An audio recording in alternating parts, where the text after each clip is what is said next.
On the hillside overlooking the Sea of Galilee, roughly 2,000 years ago, a carpenter from Nazareth delivered what many consider the most influential speech in human history.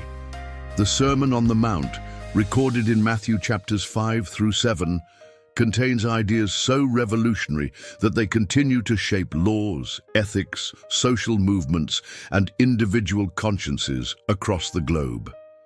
Today, we'll explore not just what Jesus said on that hillside, but how those words have echoed through history, transforming civilizations and inspiring both saints and revolutionaries. The setting itself is significant.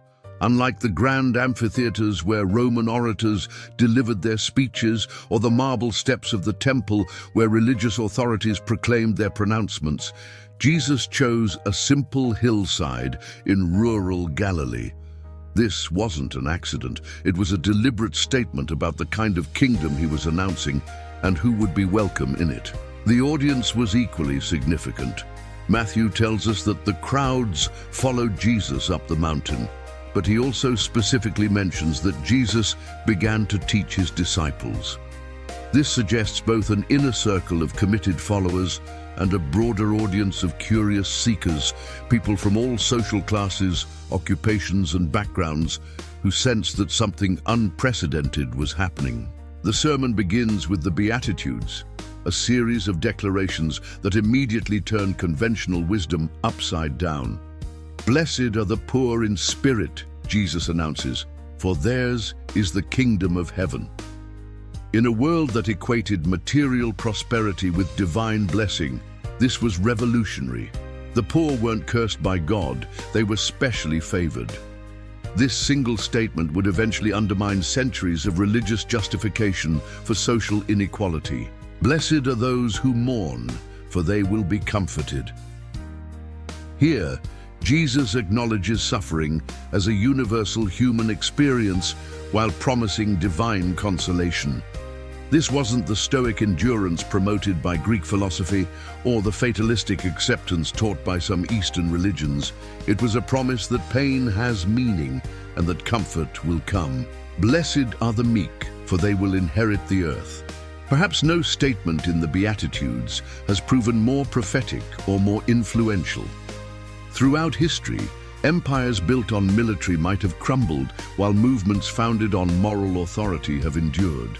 Gandhi would later point to this beatitude as inspiration for his non-violent resistance to British rule. Martin Luther King Jr. would quote it during the civil rights movement. The meek inheriting the earth wasn't just a spiritual promise. It became a historical pattern. "Blessed are those who hunger and thirst for righteousness, for they will be filled." This beatitude has inspired every major social reform movement in Western history. The abolition of slavery, women's suffrage, labor rights, civil rights, all have drawn motivation from the idea that those who hunger for justice will ultimately see it satisfied. "Blessed are the merciful, for they will be shown mercy." This principle would eventually transform legal systems, introducing concepts of rehabilitation over pure punishment, restorative justice over simple retribution. The idea that showing mercy leads to receiving mercy became foundational to Christian approaches to criminal justice and conflict resolution. "Blessed are the pure in heart, for they will see God." In an age when religious ritual often overshadowed personal character, Jesus declared that inner purity mattered more than external observance. This emphasis on heart condition over ceremonial correctness would later fuel the Protestant Reformation and countless revival movements. "Blessed are the peacemakers, for they will be called children of God." This beatitude has inspired pacifist movements, mediation efforts, and diplomatic initiatives throughout history. The idea that peacemaking is a divine activity elevated conflict resolution from mere pragmatism to sacred calling. "Blessed are those who are persecuted because of righteousness, for theirs is the kingdom of heaven." This final beatitude prepared Jesus' followers for the reality of opposition while promising ultimate vindication. Throughout history, Persecuted minorities have drawn strength from this promise, from early Christian martyrs to modern human rights activists. After establishing these foundational principles, Jesus moved to practical applications that would prove equally revolutionary. His teaching about anger challenged the honor-shame culture of the ancient world. Anyone who is angry with a brother or sister will be subject to judgment. This wasn't just about avoiding murder, it was about transforming the emotional roots of violence. His instruction about adultery went beyond physical acts to address the heart attitudes that lead to betrayal. Anyone who looks at a woman lustfully has already committed adultery with her in his heart.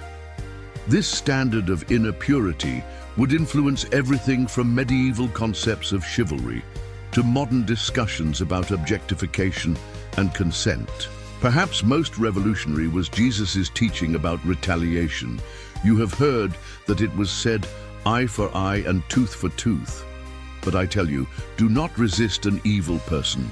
If anyone slaps you on the right cheek, turn to them the other cheek also. This directly contradicted the ancient law of proportional revenge and introduced a radically different approach to conflict resolution. The historical influence of this non-retaliation principle cannot be overstated. When the Roman Empire eventually adopted Christianity, it began a slow but significant transformation from a culture of revenge to one that at least aspired to mercy. Medieval concepts of chivalry incorporated the ideal of protecting rather than exploiting the weak. The development of international law and human rights has been heavily influenced by these Christian principles of treating even enemies with dignity. Love your enemies and pray for those who persecute you, Jesus commanded.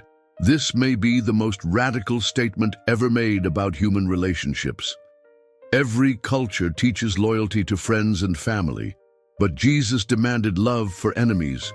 This principle would inspire countless acts of forgiveness throughout history, from early Christians praying for their persecutors to modern reconciliation movements in post-conflict societies. The Sermon on the Mount also contains Jesus' model for prayer, commonly known as the Lord's Prayer.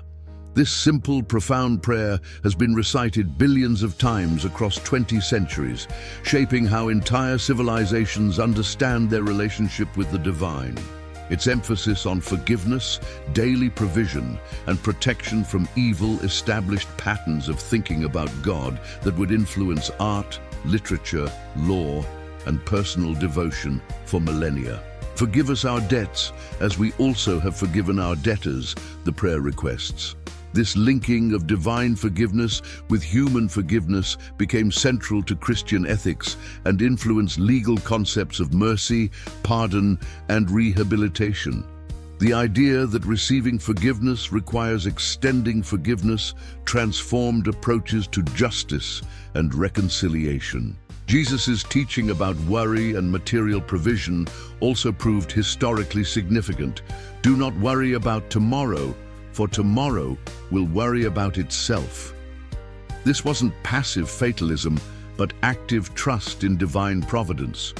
Throughout history, this principle has enabled people to take enormous risks for justice and truth, from missionaries entering hostile territories to activists challenging oppressive systems. The famous Golden Rule, do to others what you would have them do to you, appears near the sermon's end as a summary of ethical living. While similar principles appear in other religions, Jesus' positive formulation and its placement within his larger teaching about God's kingdom gave it unique power. This principle has influenced everything from the United Nations Declaration of Human Rights to everyday business ethics. The sermon concludes with the parable of the wise and foolish builders, emphasizing that hearing these teachings isn't enough. They must be practiced. This emphasis on implementation, rather than mere intellectual assent, has driven Christian social action throughout history. The historical influence of the Sermon on the Mount began immediately. Early Christian communities organized themselves around these principles, practicing economic sharing, non-retaliation, and love for enemies even under severe persecution. Their example attracted converts throughout the Roman Empire and gradually transformed pagan culture. When Constantine legalized Christianity in the 4th century, these principles began influencing imperial policy. While the results were mixed, Christianity's association with political power often compromised its prophetic edge.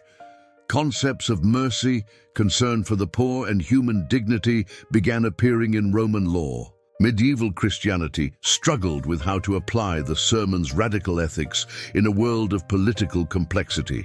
Some, like St. Francis of Assisi, embraced literal poverty and non-violence. Others developed doctrines of just war and 2 kingdoms that allowed for different standards in different spheres of life. But even these compromises acknowledged the sermon's authority and sought to honor its spirit, if not its letter. The Protestant Reformation rediscovered the sermon's emphasis on inner transformation over external ritual. Reformers like Martin Luther and John Calvin emphasized that salvation came through faith alone, not works, but they insisted that genuine faith would produce the kind of character Jesus described in the Beatitudes. The Anabaptists took the sermon's ethics more literally, practicing pacifism, economic sharing, and separation from worldly power structures. Their descendants, Mennonites, Amish, and Brethren communities, continue to organize their lives around the sermon's principles, demonstrating alternative ways of living that challenge mainstream cultural values. The Enlightenment's emphasis on reason and natural rights drew heavily from Christian principles rooted in the Sermon on the Mount. Concepts of human equality, individual dignity, and universal moral principles can be traced to Jesus' teaching that all people are children of God, deserving love and respect. The anti-slavery movement in the 18th and 19th centuries found powerful motivation in the sermon's principles. William Wilberforce, the British politician who led the campaign to abolish the slave trade, explicitly cited Jesus' teaching about loving enemies and treating others as you would want to be treated. American abolitionists like Frederick Douglass and Harriet Beecher Stowe drew on the sermon's vision of divine justice and human equality. The Industrial Revolution's exploitation of workers prompted Christian social reformers to apply the sermon's concern for the poor to modern economic conditions. Movements for labor rights, fair wages, and workplace safety found theological justification in Jesus' promise that those who hunger for righteousness would be satisfied. In the 20th century, the sermon's influence reached its most dramatic expression in the non-violent resistance movements led by figures like Gandhi and King. Gandhi, though not a Christian, explicitly acknowledged drawing inspiration from the Sermon on the Mount, particularly its teaching about non-retaliation and love for enemies. His successful campaign for Indian independence demonstrated that the sermon's principles could be politically effective even against powerful opponents. Martin Luther King Jr. combined Gandhi's techniques with explicit Christian theology rooted in the Sermon on the Mount. His letter from Birmingham jail reads like a modern commentary on Jesus' teaching about persecution for righteousness' sake. The civil rights movement's success in transforming American society through non-violent means vindicated Jesus' claim that meekness would inherit the earth. The sermon's influence extends beyond explicitly Christian movements. The United Nations Declaration of Human Rights reflects principles that can be traced to Jesus' teaching about human dignity and universal love. Modern concepts of international humanitarian law, protection of civilians in warfare, and responsibility to protect vulnerable populations all echo themes from the Sermon on the Mount. Contemporary social movements continue to draw inspiration from the sermon's vision of justice and transformation.